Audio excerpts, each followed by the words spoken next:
Jerry Brisco is here, so we can officially get started. Love it. Very proud of our 20th George Tragos Thesz Professional Wrestling Hall of Fame weekend. We can't do this without great support. Last year, Jim Ross put down the challenge, and some people took us up on it. Phil Wills, where's Phil? I want to make sure we point him out. He said we want to come in and utilize his skills, and he came and did some archiving for us, just tremendous. We have people all the way from Florida come up, the Krupsaks, and the Briscos, we'll give them credit too, but the Krupsaks, where they come all the way from Florida and volunteer their time. They're unbelievable people. Thank you for that.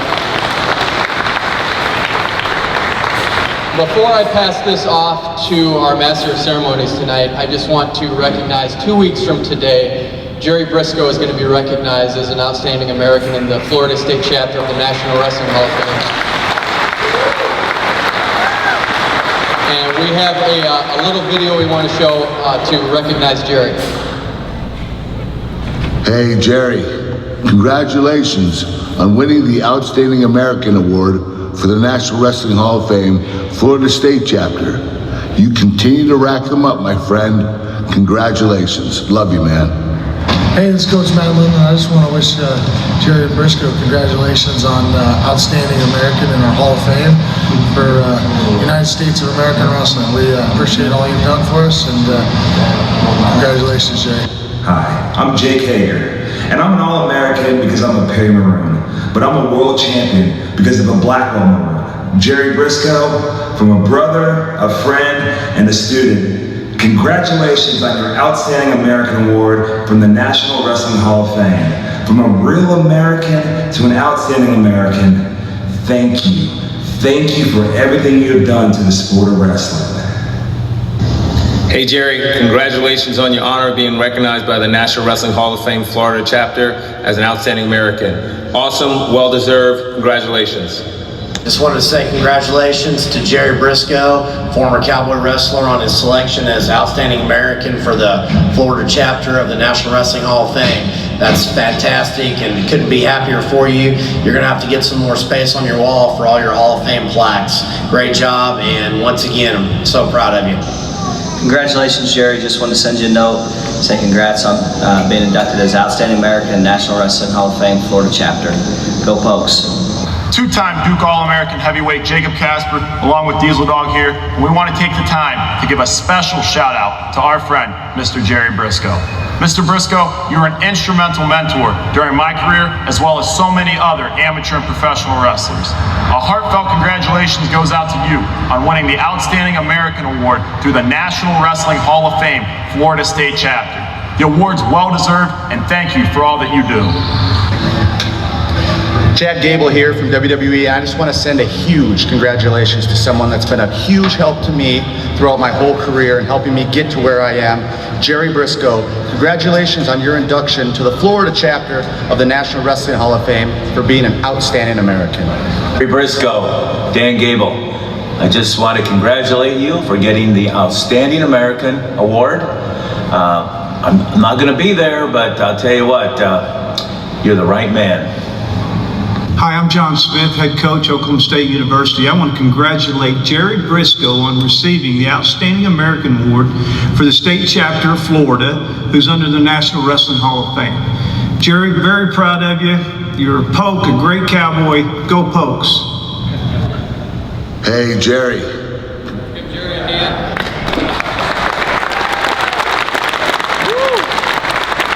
Woo! Jerry Brisco.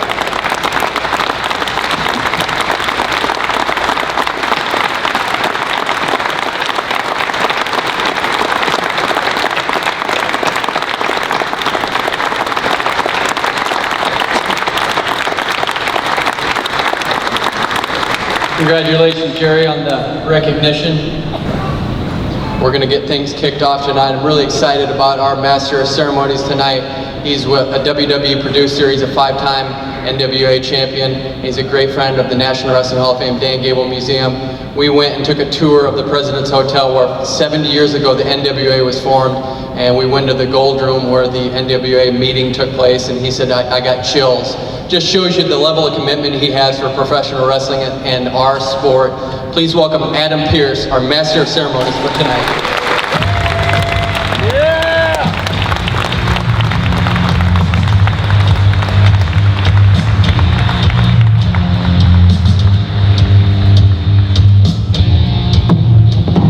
How's everybody doing tonight? Before we kick this off, after watching that video, I need to say something to a man that I call Dad, Jerry Brisco, and it's going to sound very familiar to everything that was said in the video we just watched. He's been a supporter of mine for as long as I've known him. He's respected me wherever I've gone and said things on my behalf that he never had to. You've respected me more than I ever deserved, and I'm not standing here today or at work without you. I love you, Dad. Thank you.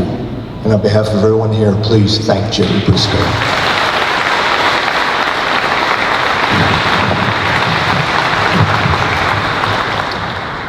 So Waterloo, what's happening? Come on now, have a little fun for crying out loud. This is the 20th annual George Tragos Thesz Professional Wrestling Hall of Fame induction ceremony and banquet, and I'm honored to be here. When they told me that our friend Jim Ross wasn't going to be able to fill in and asked me to be here, I laughed, frankly, because how do you step in the shoes of a Hall of Famer? And while I know that my face and my voice may not be as recognizable as good old JR, I hope that by the end of tonight you realize and recognize that my passion for everything that we love is. So without further ado, why don't we kick the festivities off tonight with our first award. The Jim Mel B Award recognizes excellence in professional wrestling writing and history, and our honoree tonight exemplifies both. A steadfast friend of the Thesz family since the 1970s, Mr. Koji Miyamoto has authored 16 books on professional wrestling, including titles such as The Truth Behind Riki Dozen, 45 Years of New Japan Pro Wrestling, and of course, Eternal Iron Man, Lou Thesz. Using the pen name Tomomi Nagari, his photographic memory and careful management of the written word has allowed him to document and preserve an account of wrestling history perhaps unlike any other.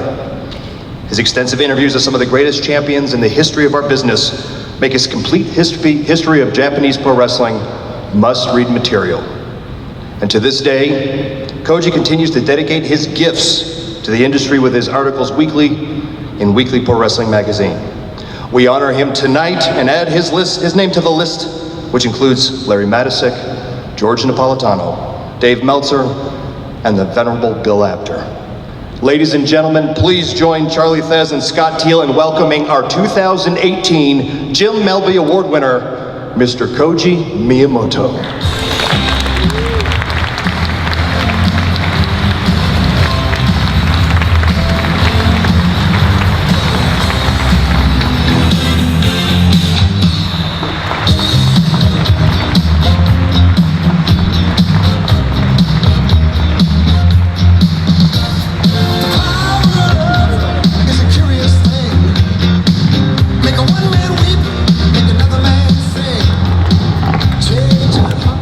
Koji has asked me to just lay out a little bit of history.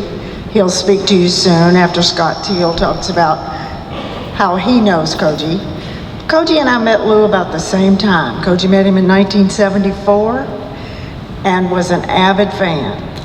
Lou used to say, "Does that kid ever go home?" He was at the hotel first thing in the morning and last thing at night. He and Lou became such good friends. Koji studied Lou Thesz, wrote articles on Lou Thesz, and became the Lou Thesz expert. For 2 years, when Koji was 22, he started writing articles. For 2 years, it was only about Lou. When Lou said to him, "Koji, you need to broaden your base." So Lou introduced Koji to all of the people in wrestling he respected, all of his friends. And Koji wrote articles about them and broadened his knowledge. It really is amazing. I always said if I wanted to know what Lou had for breakfast 20 years ago on a certain day, Koji would probably know. But the relationship between Lou and Koji was so strong. But the relationship between Koji and professional wrestling is incredible. And he knows so much about professional wrestling and supports professional wrestling. And I think that's what Lou loved the most about him. He considered Koji another son. So it's wonderful to have Koji's family here tonight. I'm taking liberties, I know, but I get to do that when I'm here.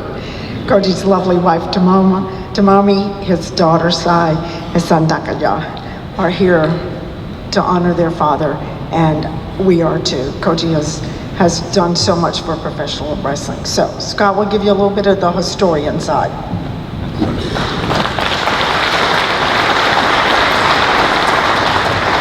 I'm really honored to be here tonight. To be honest, I wasn't sure I was coming this year.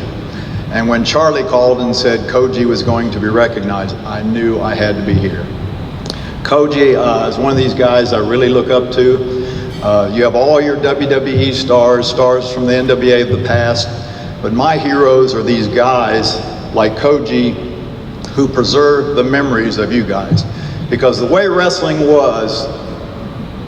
history wasn't written down. The promoters didn't save anything. And if it wasn't for people like Koji, all that history would be gone. So I'm excited about being here. Koji's been around the business since he was 10 years old. He became fast friends with Lou Thesz. About 3 years after that, he became the interpreter and manager for many of the gaijins, the foreigners who came to Japan. And that's pretty incredible because he was a young man at the time. He didn't have any connections with the business, really, except for his friendship with Lou Thesz. And as you know, the way the wrestling business was structured back then, if you were an outsider, you weren't allowed around. You know, the wrestlers really didn't have much to do with you, but he somehow found a way into the business. He worked with the wrestlers like Vern Gagne, Dick the Bruiser, Gypsy Joe with the IWE promotion. He also, back in the 70s, was writing history, corresponding with some of the great historian writers at the time, Tom Burke, Don Luce, Steve Yohe, and Jim Melby. At that time, they weren't known as historians. They were just simply fans who had a passion for writing and recording about the business. Sometime in, I believe, the 90s, he'll straighten me out on this, he formed the International Wrestling Historians Club, and that's probably the first time people like us became known as historians. But like I said, before then, we were just writers and collectors. So all those things put together, there's so many similarities between myself and Koji. And this isn't about me, but I want you to understand why I'm saying this. We both had a great relationship with Lou Thesz. We were both outsiders who found our way in the business. We had a trust with the wrestlers. We both loved the history of the business, and we both written countless books on the business. As I said, the only reason I say that about even putting myself into the mix is because from the time I got here, when Koji would introduce himself, I'd overhear him, he'd say, "I'm the Japanese Scott Teal." Yeah. He told everybody that because so many things were similar.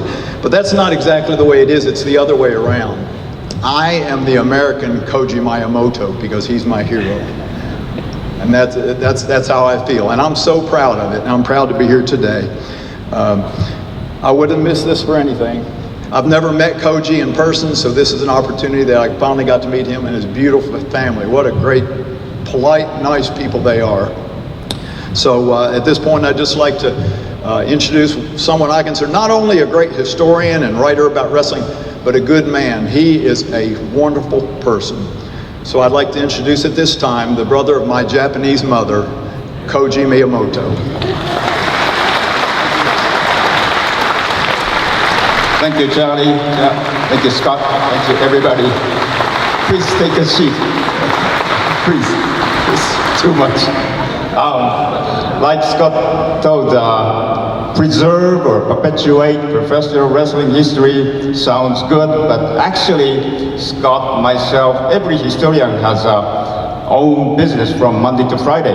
So the weekends are our article time. So I think then on the weekdays, I meet like Dan Severn on UWF promotion. I meet Stan Hansen in Colorado sometimes to take 5 days off to shoot DVD and Bruiser Brody DVD for Tampa, or you know. So all the weekends and all the holidays I spend myself for wrestling article and wrestling DVD. So preserve wrestling history means sacrifice my family.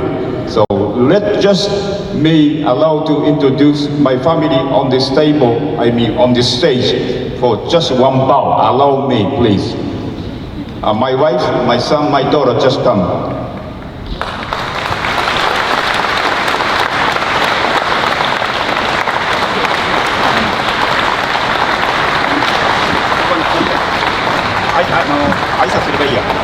My wife, Tomomi Miyamoto, my wife, for 33 years.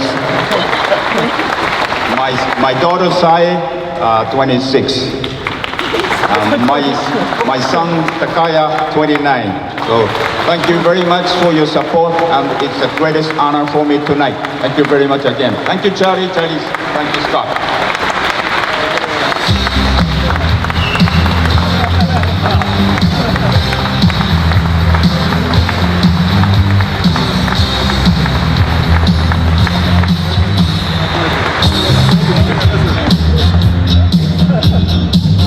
How awesome is that? Something Koji said kind of struck me too. It's the families, right? It's the wives and the mothers of the children that so many people in this room didn't get to see as often as they'd like to, myself included. Preserving that history is part of why I love the National Wrestling Hall of Fame Dan Gable Museum, the Cauliflower Alley Club, things that will make sure that the history of our business and the people that created it will never be forgotten. With that, we move on. Our next award is the Frank Gotch Award, which is given to a wrestler who, through their athleticism and toughness in the ring, brought a higher level of respect to professional wrestlers and wrestling from both inside and outside the ring. And those characteristics might well be an understatement when referring to the late, great Bruiser Brody. Considered by performers and promoters to be one of the most feared and respected wrestlers in history, Brody began his career in Texas, but as we know, that was just the start. Before being taken from us much too soon, he went on to compete in virtually every desirable wrestling territory in the United States and abroad, climbing the card after card, winning over fan base after fan base with his unmistakable look and his one-of-a-kind, wild and intimidating style. In addition, his take-no-prisoners approach to our business wasn't limited to the ring. He was well known throughout the industry as a shrewd businessman, producer, and booker.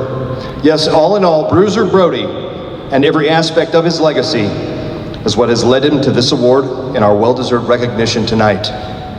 Please help me in welcoming the man who will accept this award in Brody's honor, and how fitting is this? The very man who helped add to Brody's infamy as his tag team partner in Japan, accepting the 2018 Frank Gotch Award for the late Bruiser Brody, ladies and gentlemen, Stan Hansen.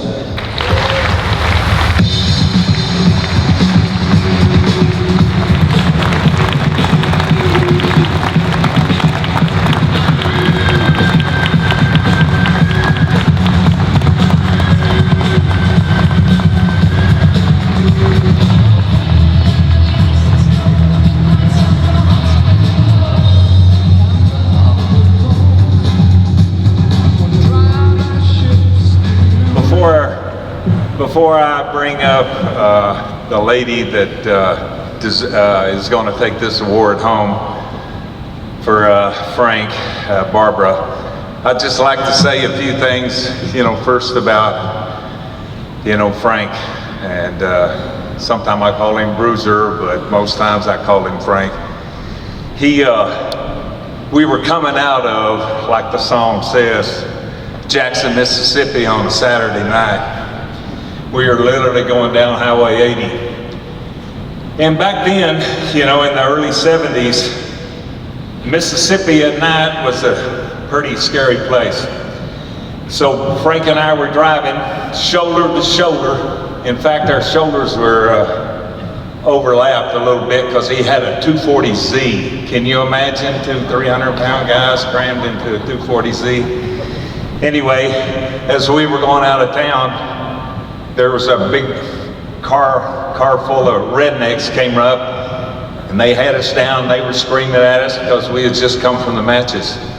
And back then, people were pissed off. They really took it serious. They didn't like us at all. So they were coming. And so one of them pulled out a gun and showed it to us, you know. I mean, he pulled up right beside us, showed us a pistol, you know. And without even stopping, talking, saying anything to each other, we had the windows down because I don't think the air conditioner worked. We both reached down, picked up our guns, stuck it out the window, and we fired about 3 times right up in the air. They went into a big old horseshoe, turned around, spun around, and they went back to Jackson, Mississippi. So that kind of shows the character of Frank. You know, he was a unique guy, and he was an educated guy. First of all, he was, you know, everybody probably knows, but he was a reporter for the Dallas Morning News, which is a huge newspaper. He was a sports writer. He covered a bunch of different high schools. He did a lot of different things before he got into the wrestling business. So he was hungry, and he was a little bit older, you know. He was like 28, I think, when he broke in, which is kind of late. But he was dedicated, and Fritz broke him in. And Doug Summers, somebody mentioned, can you tell me who was training Doug Summers in Dallas? And Doug Summers from Minnesota here, he was putting Frank through the whole grind and everything, and making him take all these stupid bumps that he never ended up taking. So it's but anyway, I just want to say that we were a great team together because we had a common goal together, to be the very best, to establish ourselves as the very best, to change a style, to develop a style where we would stand out. And Frank was really the guy that had the brains, that thought about it. I just kind of, you know, I was let the promoters, you know, promote. I'll go out and I'll do the best I can in the ring, but Frank was constantly thinking about the business and thinking how he could do better, how he could make a match better, what we could do with Terry and Dory Funk to get them off our backs in Japan. So Frank was always that kind of guy, and it was just an honor for me to be involved with him in a relationship that, business-wise, inside that ring, there wasn't a crack between me and him. We were one unit all the time. And it was just, I was so blessed and fortunate to have somebody like Bruiser Brody as my partner. So anyway, I want to accept this award for him, but I want to present it to Barbara because she needs to come up here and please accept this award, please.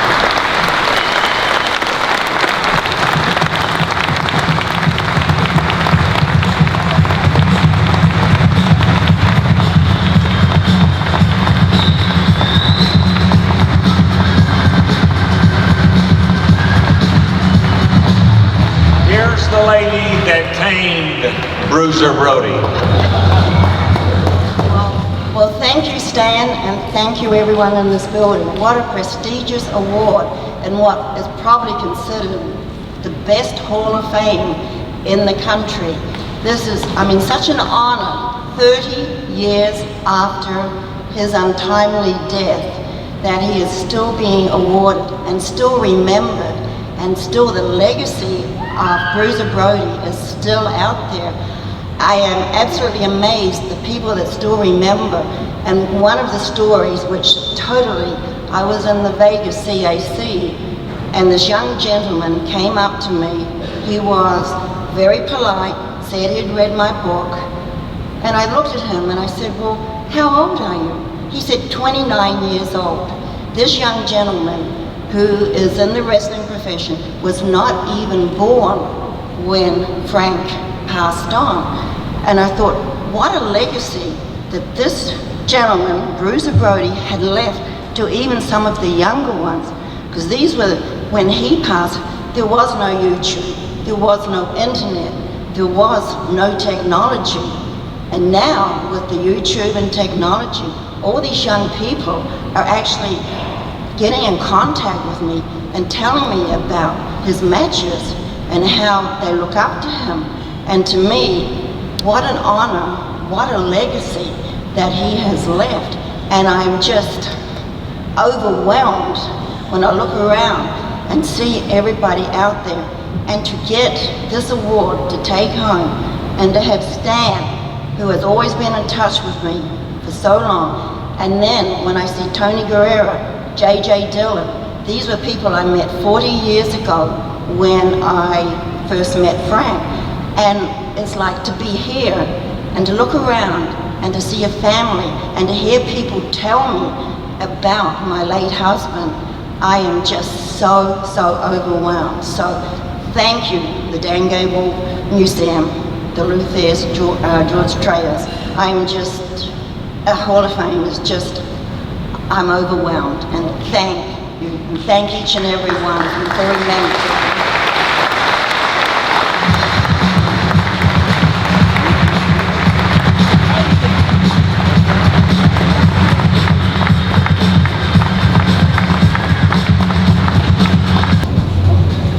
I don't know about you guys, but I could listen to Stan Hansen talk all night long. God bless you. God bless Bruiser Brody.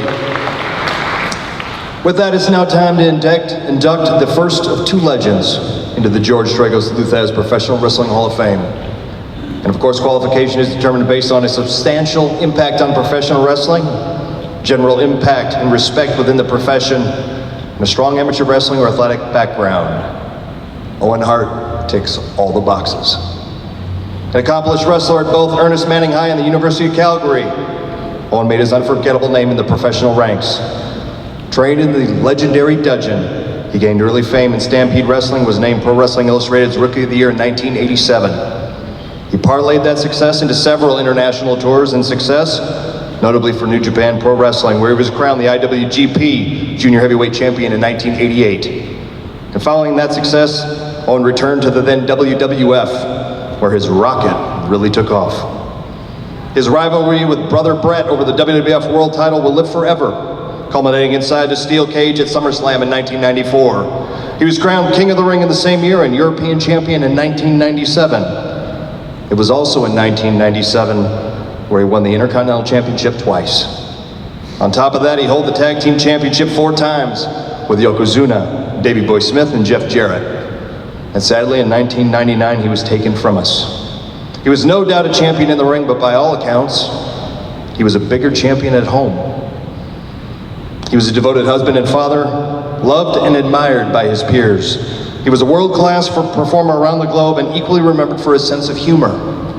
There perhaps has never been a better prankster than the King of Hearts. With this inclusion, Owen becomes the 3rd member of the famed Hart family to enter this hall, joining his brother Brett and his father Stu. At this time, would you please join me in welcoming the Hart family as they accept 2018 induction into the Jorge Vega Professional Wrestling Hall of Fame on behalf of the gone but never ever forgotten Owen Hart.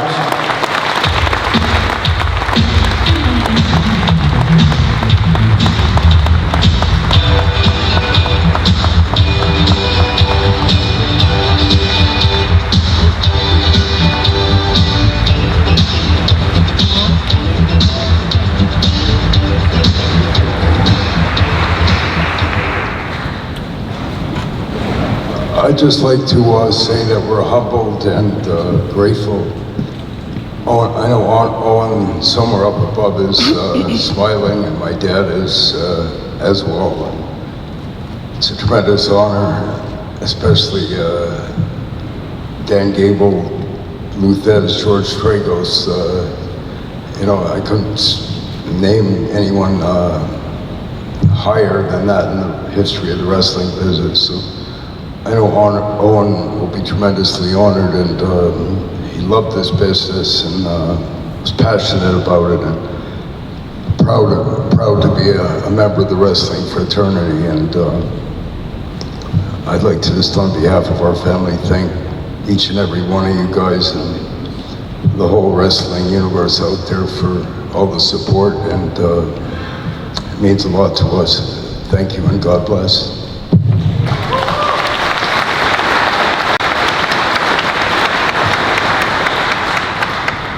I'll try not to be too long, but I'd really like to thank Kyle Klingman and the board of directors for nominating Owen for this very prestigious award. I think Owen was selected on a number of criteria. He entertained a lot of us with his performances in the ring. He was a great worker. He could be a high flyer. He could be a mat wrestler. He was probably the best technical wrestler in the family. He wrestled in so many different territories, and he could adapt to the German style or New Japan. He could also wrestle lucha libre, and he excelled in Stampede, where he had some pretty tough footsteps to follow with his older brothers in the family, and it wasn't a path that he originally wanted to go on. He was aspiring maybe to be a high school teacher and go as far with his amateur career, but once he started wrestling, he never looked back. I think he and the rest of our family realized how much potential he had, and that he would have great matches, and he was inspired and influenced by so many people. As the youngest of the family, he learned a lot from all of his older brothers, but in particular my dad. He would hang around the dungeon and watch my dad go to work and do a lot of submission wrestling and making guys fear for their lives. And Owen was, he soaked that in, he absorbed that, and he never hesitated to be put in holds himself, and he had that background. It was just a natural for him to become a wrestler, but he had a great high school career and qualified for the Canadian Nationals with the University of Calgary after he got a scholarship, and he, I think, could have gone in so many different directions, chosen a lot of different career paths, but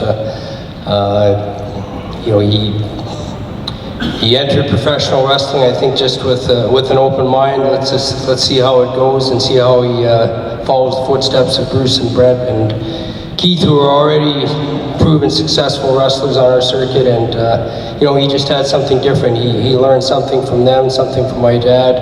I think he was inspired in a lot of ways as a kid watching Billy Robinson or George Gordienko or Luther Lindsay in the ring, and with some of the demonstrations and seminars they put on, and he incorporated all of those influences himself and offered something pretty unique. He was a great mat wrestler, he was a great high flyer, he was a great technical wrestler, and he had a very celebrated career, and he was just a tremendous person who's devoted to the business. He always took time to sign autographs and take pictures with fans, and he understood that without the fans there would be no wrestling industry, and we want to really celebrate what he accomplished in the ring, and what a great family man he was, and how much he made the dressing room a better place for all the wrestlers and those associated with it, rather than just the unfortunate circumstances behind his death. But we're very honored that Owen has received this prestigious award, and we'd really like to thank the Pro Wrestling Hall of Fame for this tremendous honor.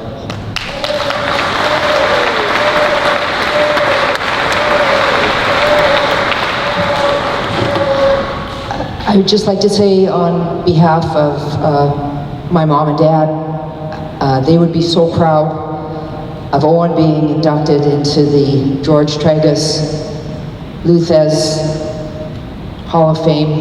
And I know that my brother Owen and our friend Owen would be so honored. I thank you all. Thank you.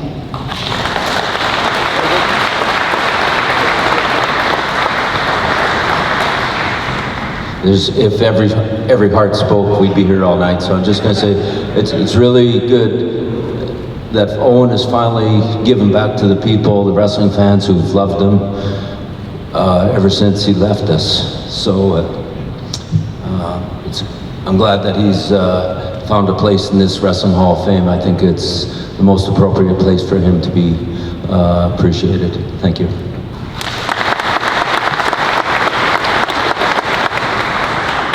You know, speaking on behalf of the next generation coming up, it's a tremendous honor to induct my Uncle Owen Hart into the Hall of Fame here.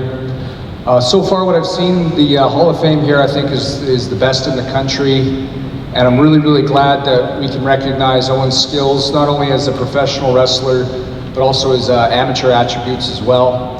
Owen was a tremendous athlete, whether he was a heel or a babyface. He was so versatile in the ring. Like Ross had mentioned, he could work Japanese style, lucha libre style. He had the basics, and just what an athlete he was. And I'm sure that Stu would be really proud to see him and being inducted into the Hall of Fame this year. And thank you everybody for coming today. This has been a really, really great honor and a great experience, and I hope I'll be here next year again. Thank you everybody.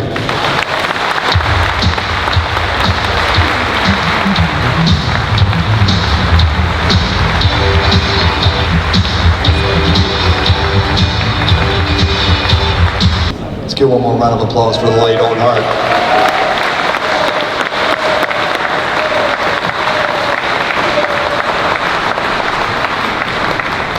Ladies and gentlemen, the George Tragos Award is given to an exceptionally competitive wrestler who's adapted his skills and competitive nature to excel in the world of mixed martial arts.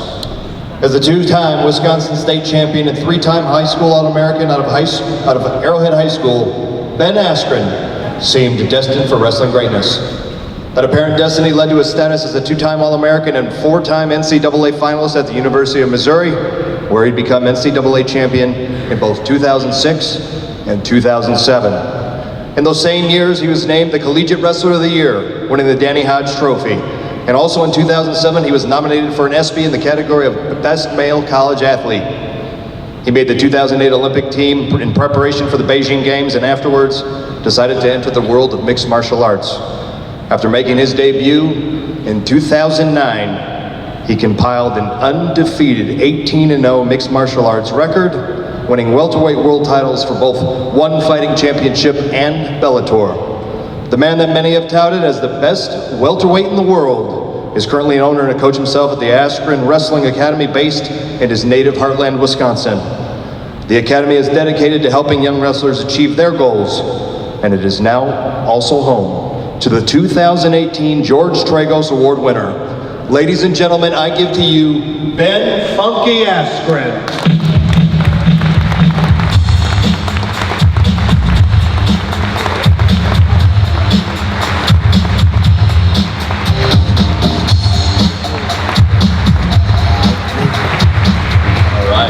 Thank you, appreciate it. I was actually, I found it fascinating when I was researching George Tragos. One of the big things about him after his time at the University of Missouri is how much time he spent tutoring and mentoring young wrestlers, which is, you know, now in my retirement from MMA, something I enjoy doing and I love doing, and my brother and I have now started 3 wrestling academies. So there's a lot of similarities there. And as I was receiving this award tonight, I thought it was really funny that I'm sitting at my table is possibly, you know, I can't totally tie it back, but possibly my inspirations for starting sport in mixed martial arts, because I remember when I was about 8 years old, my dad brought home a VHS tape of UFC 3. And I remember 2 things from that. Number 1, this idiot guy punching this cement block to show how tough he was, which at 8 years old was fairly intimidating, but now I realize that's not a skill, you're just an idiot, right? And number 2, this skinny little Brazilian guy tapping everyone out. And I think, you know, like many people, I said, wow, what's Brazilian Jiu-Jitsu? That must be the most dominant martial art on planet Earth. Okay? And then shortly after that, my dad kept bringing home those VHSs, and I got to see a guy named Dan Severn.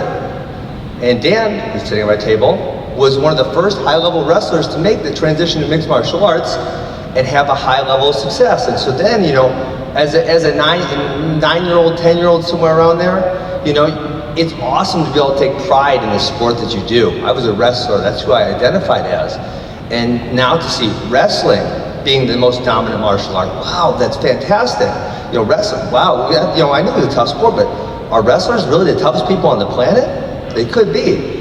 And now that we're 25 years into what mixed martial arts is, there's no more bullcrap. We know exactly what works and exactly what doesn't work in mixed martial arts, and it's really been proven that wrestlers have the most dominant martial art on planet Earth. And to take that a step farther, I think it really goes back to where everyone in this room got their start, which is catch wrestling.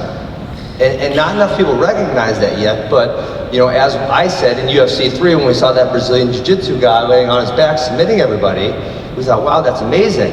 But now we realize 25 years later, if one guy's laying on his back and the guy on top is a wrestler, he's just gonna punch him in the face till the ref says, I've had enough of this is over. And so when you take it back to catch wrestling, what catch wrestling was, which is what spawned amateur folk style wrestling and professional wrestling as we know it, catch wrestling was submit them or pin them. And when I think about what my mixed martial arts style is, and if you watched any of my fights, it's catch wrestling. I grab a man, I throw him down, I get on top of him, I punch him till he doesn't want it anymore, and then I put a submission on from the top position, and then the referee stops the match.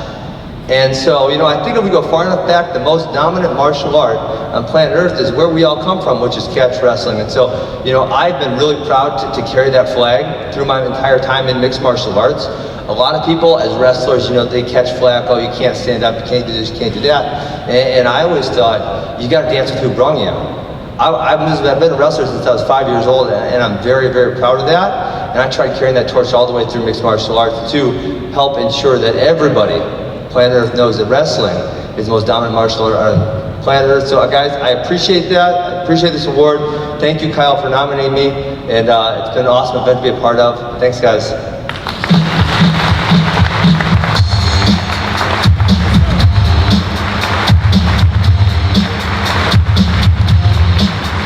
Ladies and gentlemen, Ben Askren.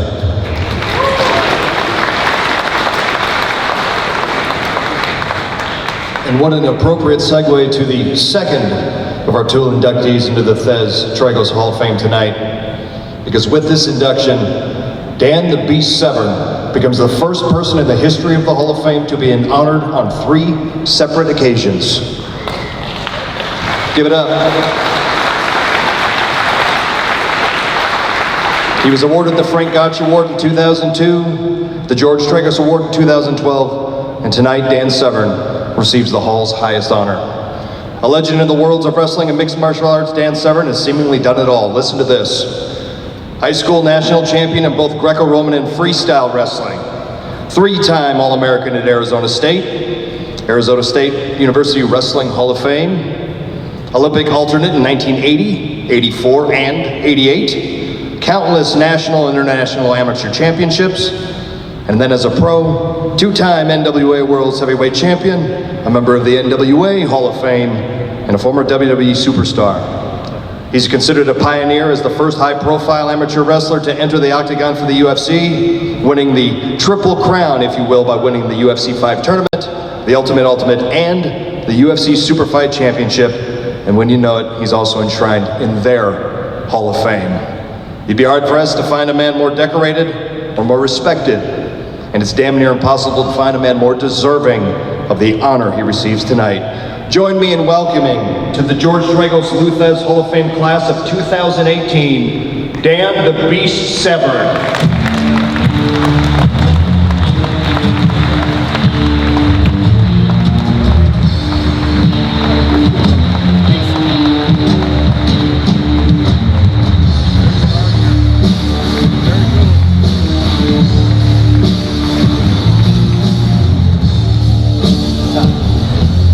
Well now, appropriate to usually start off a speech with some type of a joke or a funny anecdote. So let's give this a shot. We see this man goes into this bar carrying a monkey underneath his arm. Heads up to the bartender and says, "Hey bartender," well, maybe that joke's not quite appropriate for this crowd here this evening. For some of the folks, very appropriate for it, but for most of the mixed crowd, not whatsoever. But I'm trying to change things up a little bit. The key word here right now is change. And how each of these individuals that have spoken so far had to make changes in their life. Other ingredients, change, adversity, how we deal with adversity. That dedication that we have to apply ourselves. Another word for dedication, Koji said up there, sacrifice. Because all the time we have to sacrifice away from our family, our friends, and dedicate ourselves. What is normal? I don't even know what normal even means anymore. I mean, I've lived a very extraordinary, abnormal life most of my life. I always try to tell people that I started my journey in athletics back in 1969 in 7th grade. Just going through the physical educational program and just trying different sports. In the fall, there was football, and there was soccer. In the wintertime, there's basketball, and there was wrestling, and in spring, track and field. Well, my father was a big basketball fan. I kind of thought, well, let me see if I can make him proud, and I'll become a basketball player, but I sucked at basketball. And sitting on the bench, I guess the only way I could say it, if I was trying to make him proud, I could say I was the most versatile athlete. I was in the guard and tackle. I sat on the end of the bench, I guarded the water, and I would tackle anyone that tried to take it. So, but how I ended up getting involved in the sport of wrestling is a few of my friends that were on the wrestling team, a big flu epidemic had hit. And a few of my friends asked me to come on out and fill in a weight class, otherwise they were going to have to forfeit it. I'm thinking to myself, I'm a big strapping young farm boy. Sure, I could show a thing or two out there. Well, I wrestled twice that night, and what do you think my results were? I lost. Not only did I lost, I got pinned twice. So, I actually let my friends down, I let myself down. I went back to finish up my illustrious basketball career in 7th grade, but at least I'm doing something. I went out for the wrestling team. By my 9th grade year, in between my 9th grade and during my summer of 9th and 10th grade, I went to my very first wrestling camp. And I came back to high school, and my wrestling coach was a very large man, a wonderful man, a very motivational type of a person. And he could not physically get out there and show you how to do techniques, because at about 5'5" and about 350 pounds, he was built like a butterball turkey. And I mean that as a term of endearment. Love the man, he's still alive to this day. But he could not physically go out there and show technique. So if you had the best double, you taught the double. If you had the best high crotch farmer's carry, you taught that. He goes, "Severn, you went to wrestling camp. What did you learn?" I said, "Coach, I learned this thing called cradles." "Well, come out here and teach us cradles." Well, one hand goes here, the other hand goes there. You kind of push with your head like this. But what does every child ask you? A child will ask you the question, why? Why did my hand go here? Why did my head push there? And through that chance happening of him asking me to go out there to teach is what changed my career, because I started asking myself why, and I never even looked upon a human being as a body anymore. It became just nothing but fulcrums and levers and where to go. And that's how I tell people that I've been able to ascertain some incredible achievements without training in the aspects. I mean, when you look at, I'll say a couple of my bragging points is I started a cage fighting career at 37. Now, who starts a cage fighting career at 37? You retire from it at 37, but that's when opportunity presents itself. It always says on all the tapes I was at like 35, something like that, but the UFC never had my age corrected. He said they would ask me, and I'd just give them a different number in the first place just to have fun there with them. But it was, and I was Vince McMahon's oldest rookie ever at 48 years of age. But I did not look my age, nor did I act my age. So it was maybe a good combination right there. But the combination of this change, how you deal with adversity. How I dealt with adversity. Freshman year in college, I had a very Cinderella season going for myself. I had a very Cinderella career in through my high school career, stuff like that. My freshman year in college, 34-0, 24 pins, set a national pin record. I pinned 5 out of 6 NCAA finishers that year. They had never seen a true freshman ever do something like this. And then in a tournament, I ended up having an injury, and I blew out my knee in the process. I still finished the match, but I blew out my knee in the process. And at 18 years of age, I have an orthopedic surgeon that's looking at me and saying to me, "You will never wrestle again." I was devastated, to say the least, because I did not have plan B. I went to college, I always tell people, I went to college for all the wrong reasons. I didn't go for an education. I was a very successful high school wrestler, and I wanted to see how I was going to do on a Division I basis. So when you look at my first semester of classes, I took a weightlifting class to make sure that I could design programs for wrestling. I took a nutrition class, so I knew that everything I was putting in my body was going to make me the ultimate wrestler. I took a judo class, so I could learn to use my feet as an extension of arms, and it worked very well there for me. But now, I'm being devastated by these news. Now, obviously, fast forward, I defied those odds. I've gone through 2 different orthopedic surgeons. The last one having both of my knee x-rays up on his wall, autographed, and he says, "You shouldn't be doing what you're doing." I go, "But look me, Doc, I'm a-moving and I'm a-grooving, okay?" He says, "But one of these days, when your muscles atrophied enough," and I go, "What you're telling me here, my curse is that I will have to work out for the rest of my life?" I will take that curse. Because the inevitability, none of us are going to get out of life alive, but how long did you stay in the game and how much fun did you have along the way? I've lived a life of quite a few people, and I hope to live that again, but it's that adversity, how we deal with it, how we change, and the dedication and the sacrifice that comes along the way. I kind of like to close here right now with a poem, but then also the ring name, The Beast. I did not come up with the ring name, The Beast. It was given to me by the legendary football player, Jim Brown. Hall of Fame NFL player, Jim Brown. He was one of the play-by-play commentators for half a dozen different UFC events. And in his words, he said, "Dan Severn, when I first met you, I did not think much of you because you were the only guy who showed up at it wasn't on a Friday night weigh-ins, it was basically a Friday night, basically just press conference because there were no weight classes when the UFC first began."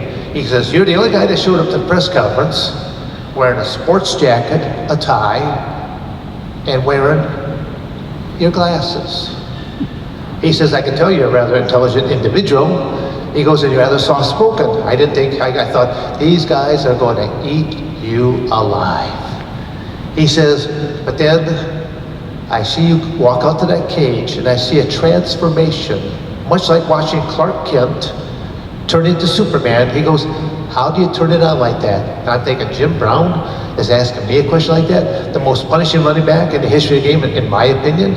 He retired at an age where it took several other people still over a decade to beat his record. So I always tell people that I did not make up my ring name. It was given to me by a legendary NFL football player. Now, anyone that really knows me knows I'm probably one of the biggest pussycats in the world. Easiest going guy there is. I take my competition seriously.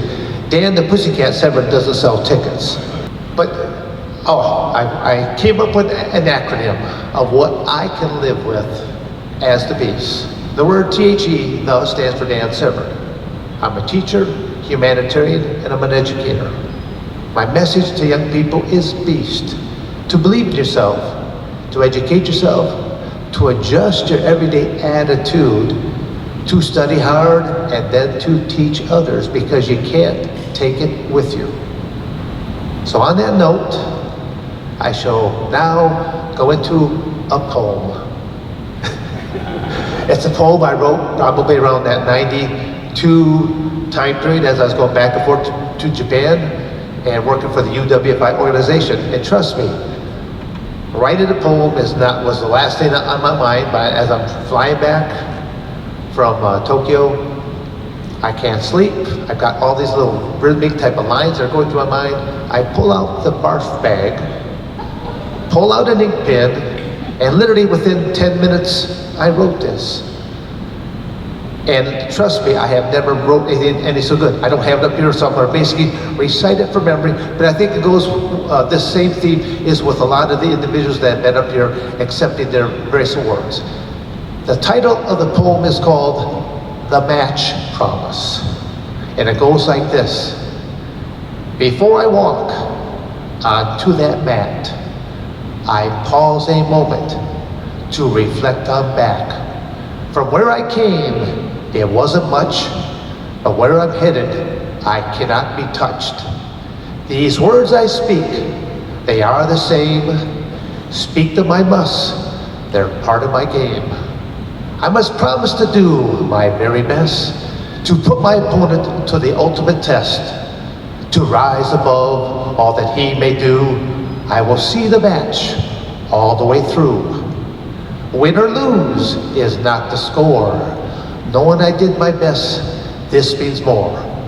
I will shoot and defend with all my might to let my opponent know he's in for a fight.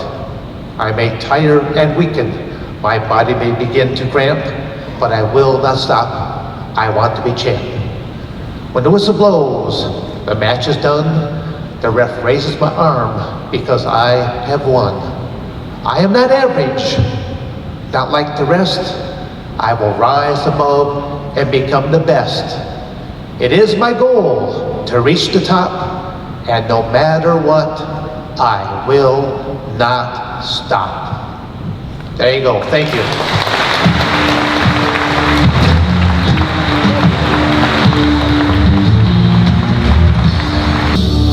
Ladies and gentlemen, once again, Dan Severn.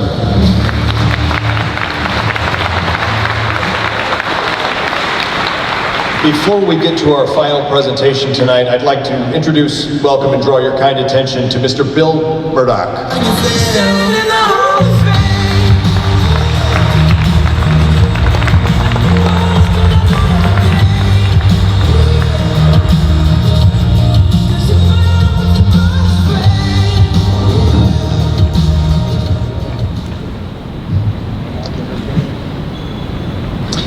12 years ago, when the Thesz World Heavyweight Championship Award was created, it was created for two reasons.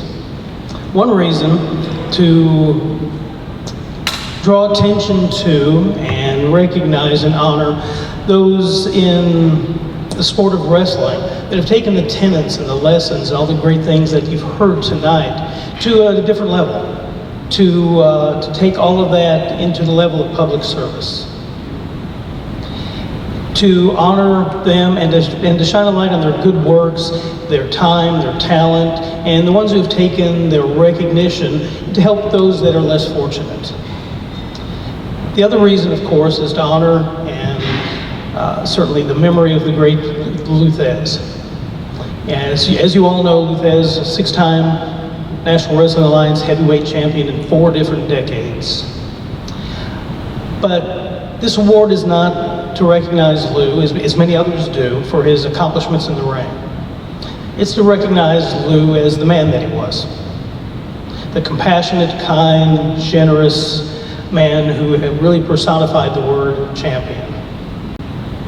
And he and his wife Charlie have had so much to do, not only with the formation and the continuation of Evelyn Charities, but many other organizations in every community that they've lived and throughout the world, to make not only those communities but the world a much better place. And in fact, I have to tell Charlie my favorite story about Lou just real quick. And in my office at Evelyn, I have a number of different pictures, and I had this letter from Mother Teresa. And Mother and I was very fortunate to be able to correspond with Mother for a number of years. And someone from our local hospital came in. We were going to buy a wheelchair for a lady, and I was on the phone, and he was looking around. And when I got off, he looked at me and says, "I'm not surprised you know Mother Teresa, but I can't believe you know Lou Thesz." So it just shows again just how that resonates. But Lou's kindness and Lou's outreach didn't happen late in life. I mean, it wasn't something he decided to do when he retired. During World War II, he donated a great number of his purses while he was in the Army to the Children's Milk Fund. He worked with President Franklin Roosevelt to raise money for the newly formed March of Dimes in the 40s. And after the war, he had a tremendous program with former world heavyweight boxing champion turned wrestler Primo Carnera, and defended his title many times and donated all the purses to the Italian Relief Fund to help rebuild that country after World War II. And during the past number of years, the Thesz World Heavyweight Championships has certainly become, I think, one of the most prestigious awards that wrestling can give. And as my good friend and 2008 Thesz World Champion, Jason Sanderson calls it, the Nobel Peace Prize of wrestling. When asked the purpose of life, 19th century author, existentialist, and educator Ralph Waldo Emerson said, "The purpose of life is not to be happy. It's to be useful. It's to be honorable. It's to be compassionate. It's knowing that even one person has breathed easier because you have lived, and lived well. And that's what it is to succeed."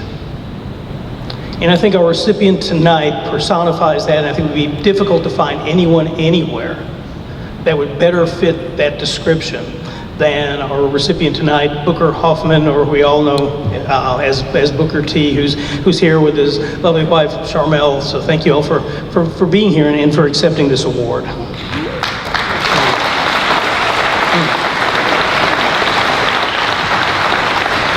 And you all know Booker, 6-time world champion, WWE Hall of Famer. But he has personified what a champion is and what a champion should be. Jack Dempsey, another former world heavyweight boxing champion, once said, "A champion is a guy who gets up when he can't." And in that, I think Booker has proven throughout his life that that's exactly what he has done and proved to be the champion that he is. Overcoming the early death of his parents, and a story that he shares so eloquently and so kindly about heading down the wrong road as a young man, but who's taken those experiences and turned them around to be known as one of the most recognized and respected athletes in all sports across the world. But I think that's only where Booker's life just begins. I think his true calling is what I'm sure he'll be talking a little bit about tonight, but taking that adversity, as Dan was talking about, and turning it around and talking to so many young people in Houston and across the world, and through his writing and all, to the ones that might be heading down the wrong road, to be able to turn them around. And it's guidance, it's a story that only someone who's been there can tell. It's only someone who's experienced that has that gravitas in that message, and in the fact that he's willing to share that above anything else. And Booker, I think that will go on and on, because those lives you touch will touch others. So it'll go from generation to generation because of what you're doing.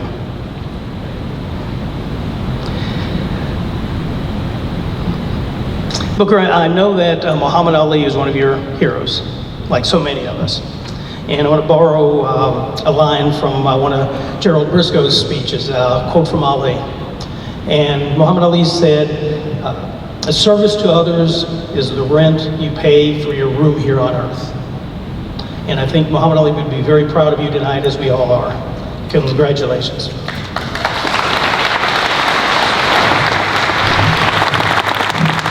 The 2018 Thesz World Heavyweight Championship Award winner, I can dig it, sucker, Booker T. Can you dig it, sucker?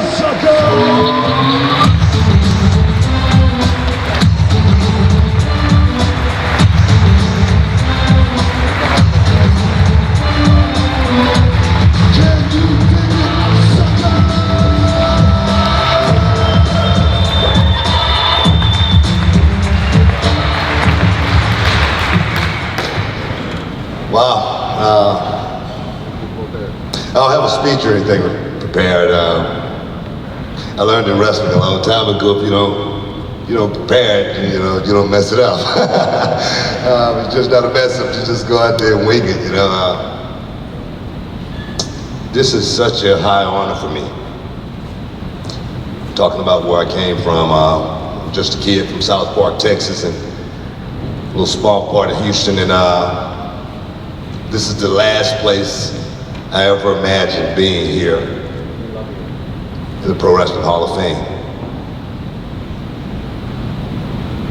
God has put me here for a reason, and I know that. I shouldn't be here talking to you guys. God put me here, for a reason. I've seen so much in my 28 years since I started this business back in 1990. Had so many great mentors. And the thing is, I don't even know why. That's the question I've been asking myself for so many years. Why? You know what I mean? I remember Ox Baker pulled me aside, first time I ever met him. He didn't know me, I didn't know him or anything like that. And he said, "Kid, you got a lot of talent. He said, you can make a lot of money in this business." He said, "But you're gonna come up against a lot of obstacles." He said, "Man, I see something in you." He said, "I feel like you got the ability to go over, around, under." He said, "But sometimes you're gonna have to go straight through that obstacle." And I really don't know why he told me that, but I knew exactly, what he was saying. Man, I remember him, vividly in my mind in that locker room, Sam Houston Coliseum, talking to me about that. Sam Houston Coliseum, Paul Bosch, a lot of you guys probably know that name. For some reason, I never played sports or anything like that coming up. I never dreamed of being a wrestler or anything like that, but I watched Houston wrestling, and Paul Bosch was like a god in Houston. Houston wrestling was huge. A lot of great stars came through Houston wrestling. And many years later, I get the opportunity to wear Paul Bosch's ring. This ring right here means so much to me. And it's a man that I never got a chance to meet, but I saw exactly what he did in the city with the PABA, the Boys and Girls Clubs, One of his sayings was, a kid can't fire a gun or open a knife with boxing gloves on. Man, I remember that. That right there stuck out to me as a kid. Even though, I did take the wrong path. Somehow I got back on track. There again, God put me here for a reason.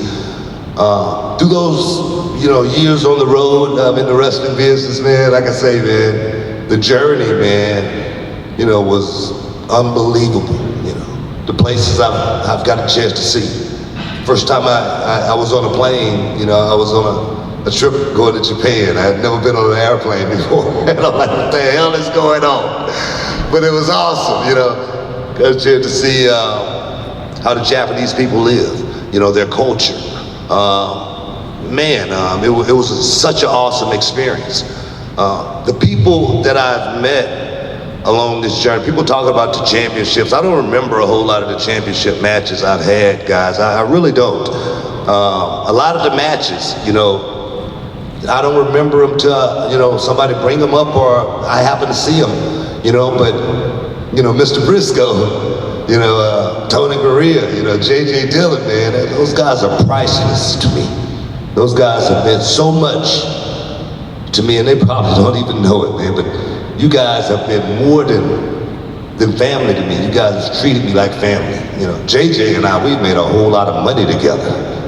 So that's why I love him. But I tell you, that's just stuff for me that I'm going to take to my grave. Being here in this Hall of Fame right here, this is real. I got a chance to, visit Dan Gable Museum earlier today and to see so many faces on that wall, so many guys that have contributed, so many guys that should be recognized, and I appreciate that. I am truly immortalized here tonight, guys, and I thank you for it. Thank you for it so much from the bottom of my heart. I really do. In 2005, you know, we opened our wrestling school. Before that, we started our foundation, Booker T Fight for Kids. That means a lot to me, you know. You guys, some guys came up here and talked to me earlier about, I went to Walmart earlier. Everybody know about me going to Walmart in here. So this got to be the smallest town I've ever seen. But the thing is, I got bum rushed at Walmart today. And I took a picture with, you know, everybody that, you know, wants to take a picture, shake hands, whatnot. My mother always told me, don't cost you anything to be nice to folks. Don't cost you anything. Those people are gonna remember that for the rest of their lives. And they would have remembered it if I was an asshole as well. You know what I mean? So it pays for me to just be nice to them, you know, make their day for that moment, and move on. That's what life is. You know, it wasn't that hard.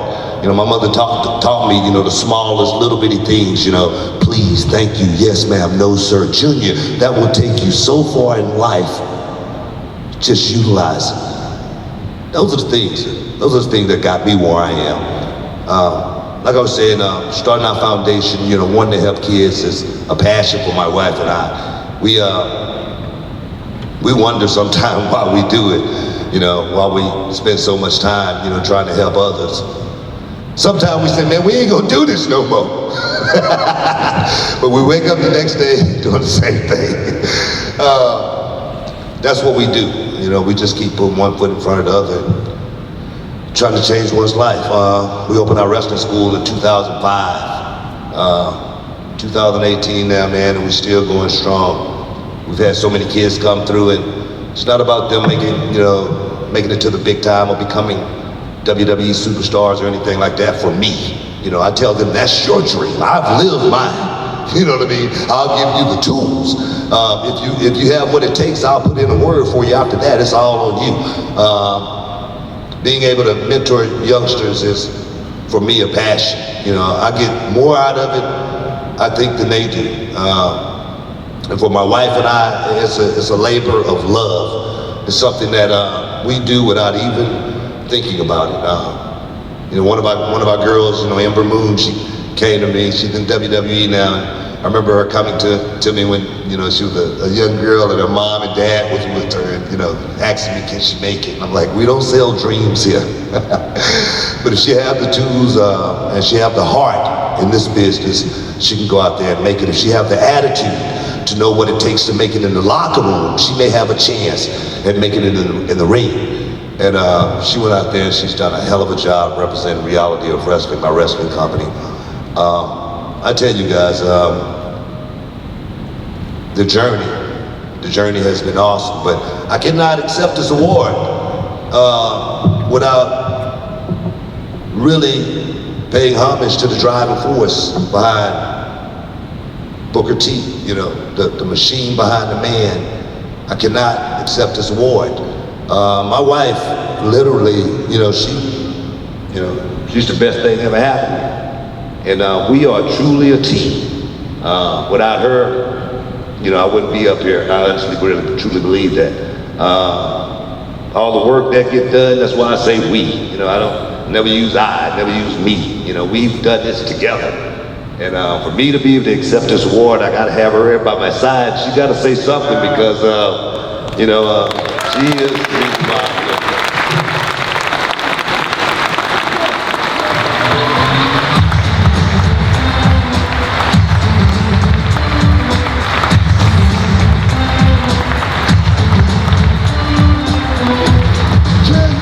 She didn't know I was gonna do that easy.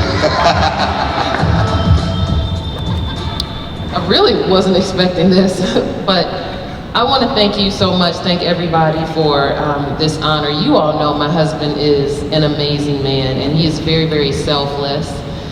He gives back to the youth all over the city. You know, in Houston, we were hit with Hurricane Harvey, and he was out there on the front lines just with crates of water, just, you know, trying to do what he can, passing out water to families who lost everything. You know, we were collecting clothes and backpacks, you know, things for the kids, but it's something that we do not only during a tragedy, but just every day. It really is about the future. My father used to always say, to whom much is given, much is asked. My husband has been given so much. He's blessed with so much, just a natural talent. Sometimes I sit back and on YouTube watch his matches and just, he's so fluid in the ring. And so he was blessed, and he's giving back to the next generation, making sure that he brings the next ones up right, teaching them the psychology of the business, but also, like he said, you know, we know everybody's not gonna make it to the WWE or to the big time, but he always tells them, if I've helped you in any way to become a good citizen, a good person in life, then I've done my job. And that's what he preaches to all his kids. They call us mom and dad, all of our students. And so I just want to thank you for that. And you are so deserving, sweetheart, of this award. My best friend. Thank you. And in closing, guys, we was talking about Muhammad Ali earlier. I had a chance to do a Topps card show one time, and I showed up. And Muhammad Ali, the only reason I did it was because Muhammad Ali was going to be there. And when I showed up, he you know, was a little tired, he had took off. And I was upset about it. I was really mad, you know, that I really took this booking just to meet Muhammad Ali. And somehow, I was at WCW, you know, they went and talked to his people, and Muhammad Ali was gracious enough to invite me into his hotel room. And I got a photo of Muhammad Ali on my wall in my office. That was back in the early 90s. And another incident in the early 90s, I was at a gathering such as this one right here, and I got a chance to meet the great Thesz. And he came up to me, and he actually wanted to talk to me. And he was telling me, you know, you're a pretty good wrestler. Yeah, he said, you wrestled like we did, you know, back in the day. And I was like, man, that's pretty cool, you know, for someone like that to say something like that about me. And like I said, to be getting this award this many years later, for his wife Charlie to call me and say, Booker T, we want to honor you with this award. I want to thank you, Charlie, for making that phone call. I want to thank you for treating me so well. Kyle, I want to thank you wherever you're at for definitely making this easy deal for me. And I appreciate the Hall for this distinguishing honor, the Thesz Award. Thank you.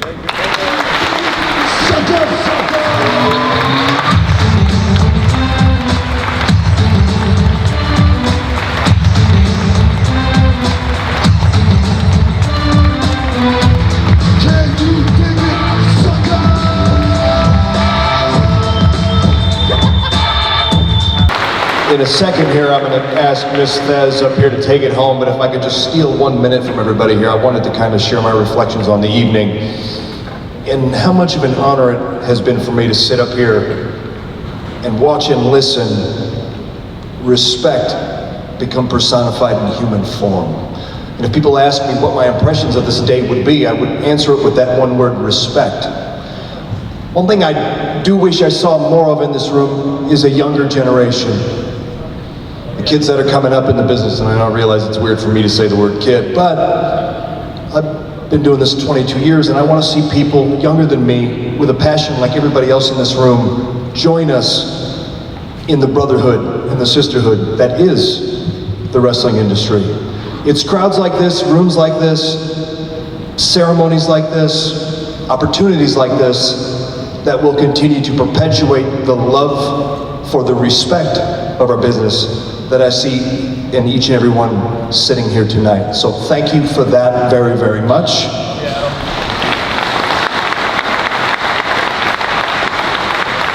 People my age ask me, how do you get where you are? And I don't know that there's a simple answer or an instruction booklet that tells you how to do that. But for me, what I've come to narrow it down to is really 3 things. And I see that in every single person in here, certainly those that were honored with awards, and those that worked last night on the event, and those that put this event together, Kyle and the hall and everybody involved. It's, if you work hard every day, and you treat people fairly every single day, and you do those 2 things often enough, for long enough, somehow you end up earning respect. And when you earn respect, Nobody can ever take it away. Thank you for your kind attention. Thank you, Waterloo. Thank you to the Hall of Fame. Ms. Thesz, if you would please do us the honor of taking it home.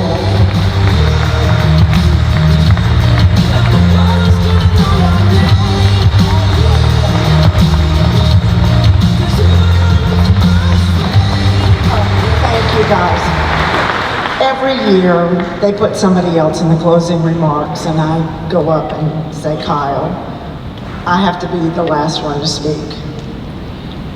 Lou loved this museum because it personified or represented wrestling in all facets. And as I came here tonight, I was thinking about Lou talking about the fans. Every time he'd interact with a fan, he would say, that's the guy that signs my paycheck. And for all of the fans that are here tonight, I cannot express enough love for your support for this museum. You are the real backbone of wrestling. And I also have to say, Ben brought tears to my eyes tonight because he talks about wrestling just like we did. And wrestling is the most amazing sport, as we all know, so I'm preaching to the choir. But it is what Lou always called a constructive sport.